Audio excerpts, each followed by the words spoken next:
მოგესალმებით, ეთერშია ქრონიკა 11 საათზე, მე ჟურნალისტი ნათია სონღუაშვილი ვარ.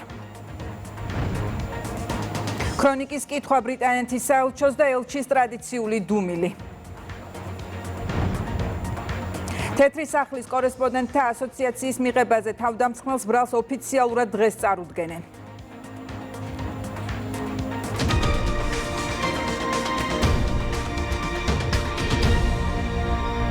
სამართალდამცავი ორგანოების კოორდინაციის საკითხებში სახელმწიფო მინისტრის თანამდებობას მამუკა მდინარაძე მას შემდეგ დაიკავებს, რაც პარლამენტი კანონპროექტს დაამტკიცებს. პროექტის საპარლამენტო განხილვები დღეს იწყება.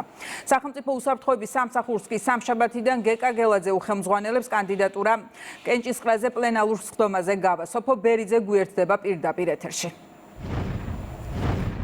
საკანონმდებლო პროცედურების შესაბამისად პირველ ეტაპზე მამუკა მდინარაძეს უნდა შეუწყდეს უფლებამოსილება და სწორედ რამდენიმე წუთში დაიწყება საპროცედურო საკითხთა კომიტეტის სხდომა, სადაც ერთადერთი საკითხი გადის ვადაზე ადრე სახელმწიფო უსაფრთხოების სამსახურის უფროსისთვის უფლებამოსილების შეწყვეტის შესახებ. ეს კი საჭირო გახდა მას შემდეგ, რაც გასულ კვირას პრემიერ-მინისტრმა მთავრობაში სტრუქტურული და საკადრო ცვლილებები დაანონსა. სტრუქტურული ცვლილებების შესაბამისად მინისტრთა კაბინეტს შეუერთდება მამუკა მდინარაძე, მას შემდეგ რაც პარლამენტი შესაბამის საკანონმდებლო წინადადებას დაამტკიცებს და მთავრობაში შეიქმნება ახალი სახელმწიფო მინისტრის პოზიცია.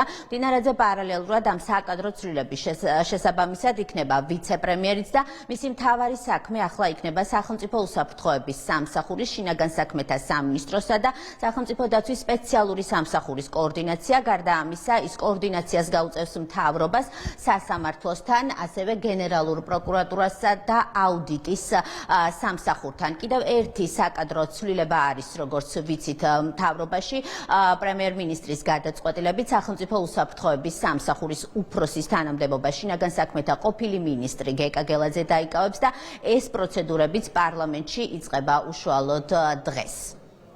ვიმედოვნებთ, რომ ხუთშაბათიდან კანონი იქნება ძალაში, იქნება ახალი მინისტრის პორტფელი მთავრობის სტრუქტურაში, ასევე როგორც შინაგან საქმეთა სამინისტროს, სახელმწიფო უსაფრთხოების სამსახურს ეყოლებათ ახალი ხელმძღვანელები. ბუნებრივია, ძალიან დიდი მნიშვნელობა აქვს ძალოვანი სტრუქტურების კოორდინირებულ მუშაობას, რადგანაც დასახული ამოცანების შესრულების თვალსაზრისით არის უკიდურესად მნიშვნელოვანი იყოს ერთიანი ფორმატი, ერთიანი პოზიცია იმ გამოწვევებთან მიმართებით, რაც ჩვენს ქვეყანას გააჩნია. თითეული ეს პიროვნება, თავთავიანთი მიმართულებით წარმატებული კადრია, გამორჩეული ლიდერები არიან, თავის საქმის პროფესიონალები და რა თქმა უნდა ეს ცვლილებები, როგორც თავისი შინაარსით, ასევე თითეული ამ კადრის პროფესიონალიზმიდან გამომდინარე, იქნება ამ ინსტიტუციების გაძლიერებისთვის მიმართული. სოფლიოში, განსაკუთრებით ჩვენ რეგიონში არის ძალიან დიდი გამოწვევა უსაფრთხოებასთან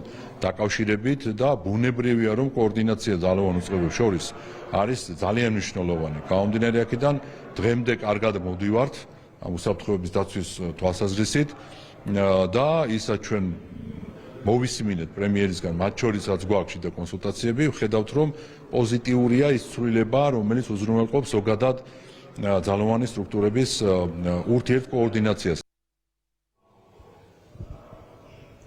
მას შემდეგ, რაც საპროცედურო საკითხთა კომიტეტის შესაბამის გადაწყვეტილებას მიიღებს, ეს ცნობის სახით მიეწოდება უკვე პლენარულ სხდომას, ასევე სწორედ დღეს იურიდიულ საკითხთა კომიტეტის სხდომაზე განიხილება საკანონმდებლო ინიციატივა, რომელიც როგორც გითხარით, დაკავშირებული არის მთავრობაში ახალი სახელმწიფო მინისტრის პოსტის შემოღებასთან. რაც შეეხება უშუალოდ სახელმწიფო უსაფრთხოების სამსახურის უფროსთან დაკავშირებული ცვლილებების განხილვას პარლამენტში, ამ საკითხის განხილვა დაიწყება თავდაცვა და უშიშროების კომიტეტის სხდომაზე და შემდეგ, რა თქმა უნდა, პლენარული სხდომა აირჩევს გეკა გელაძეს სახელმწიფო უსაფრთხოების სამსახურის უფროსის თანამდებობაზე. პარლამენტიდან სოფო ბერიძე საუბრობდა. მესამე დღეა ბრიტანეთის საელჩო ქრონიკის კითხვას არ პასუხობს. კითხვა კი ეხება ნიკა გვარამიას განცხადებას, რომელმაც თქვა, რომ ბრიტანეთის ელჩთან შეხვედრაზე ხელისუფლების სანქციების თემა განიხილეს. სწორედ ამ ინფორმაციის გადამოწმებას ვცდილობთ, თუმცა საელჩო დუმს. ერთიან ნეიტრალურ საქართველოში ბრიფინგი გაიმართა, პარტია ხელისუფლებას მიმართავს და ითხოვენ როგორც თავად უწოდებენ Deep State-ის მიერ მართულ დიპლომატებთან ურთიერთობის შეწყვეტას. ნეიტრალურ საქართველოში ამბობენ, რომ ევროკავშირის, გერმანიისა და ბრიტანეთის ელჩები საქართველოს სუვერენიტეტის წინააღმდეგ მოქმედებენ.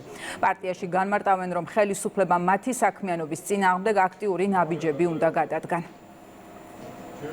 საქართველოში საიდუმლოს აღარავისათვის წარმოადგენს, რომ ევროკავშირისა და კონკრეტული ევროპული სახელმწიფოების ელჩები ჩვენი ქვეყნისა და ხალხის ინტერესების მიმართ მტრულად არიან განწყობილი. ამ ყველაფერს უკვე თითოეული რიგითი მოქალაქე, მათ შორის პოლიტიკური პროცესით ნაკლებად დაინტერესებული ადამიანებიც კარგად იაზრებენ. თუმცა ქართული ოცნება დიპლომატებთან კომუნიკაციას მაინც განაგრძობენ. რასაც თეორიულად რამდენიმე მიზეზი შეიძლება ჰქონდეს. ისინი ან ბოლომდე კარგად ვერ იაზრებენ კონკრეტულ ევროპულ ელჩებს რა განზრახვები ამოძრავებთ, ან თავს იტყუებენ და ელიან, რომ ელჩები დამოკიდებულებას შეცვლიან. არის კიდევ ერთი ვერსია.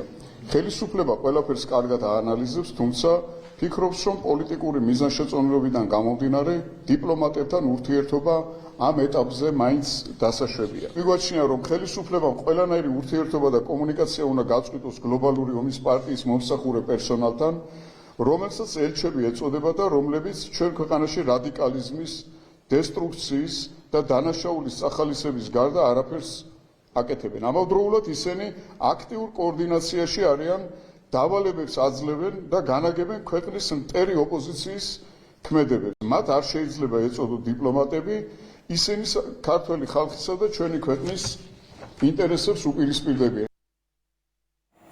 ოპოზიციონერ აქტივისტებს შორის განხეთქილება გრძელდება, ამჯერად ერთმანეთს ნანუკა ჟორჟოლიანი და მარიამ მეყანწიშვილი დაუპირისპირდნენ. მეყანწიშვილი წერს, რომ ნანუკა ჟორჟოლიანი საშიში ადამიანია და მან ყველა წითელი ხაზი გადაკვეთა. მეყანწიშვილი ჟორჟოლიანს ადანაშაულებს, რომ ნანა სანდერი ციხეში მის გამო მოხვდა.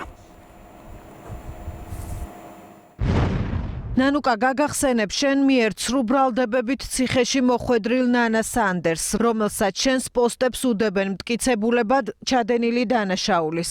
გაგახსენებ ჩემ თავს იქამდე სანამ მე ამადან არ გამომიშვეს, რომ არ მოისვენე და მეც სუსად შემრაცხე 1300 ლარიანი სამსახურის გამო. არსებობს წითელი ხაზები და ვფიქრობ ყველა გადაკვეთე.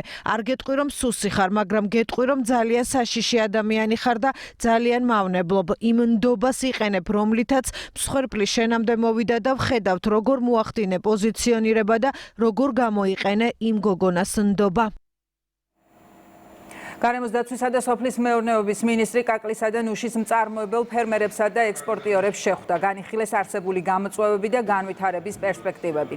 დავით სონღულაშვილმა წარმოადგინა ინიციატივა დარგობრივი საბჭოს შექმნის შესახებ, რომელიც სექტორის მხარდაჭერასა და კოორდინაციას უზრუნველყოფს.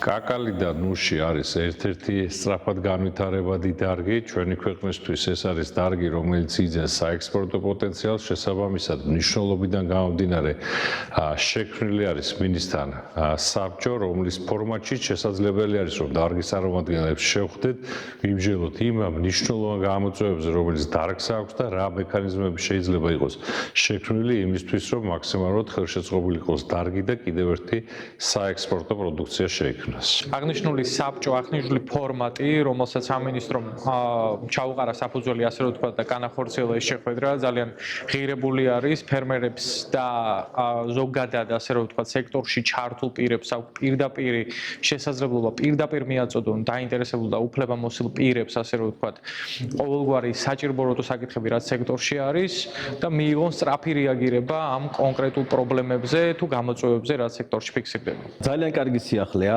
იმიტომ რომ მუდმივად რაღაცა გამოწვევები არის. შე შემთხვევაში ახალ-ახალი, იმიტომ რომ სოფლიო ბაზარზეც არის სტატიკური რაღაცები იცვლება და თუ ჩვენ საშუალება გვექნება, რომ ყველა მიმდინარე პრობლემას ჩვენ, თქვათ, იგივე რაღაც სტრუქტურა ექნება, სადაც შეგვიძლია გავაჟღეროთ, სადაც მოგვისმენენ და სადაც შესაბამისი მოქმედება იქნება, ხოლო ძალიან მოხარული ვიქნებით.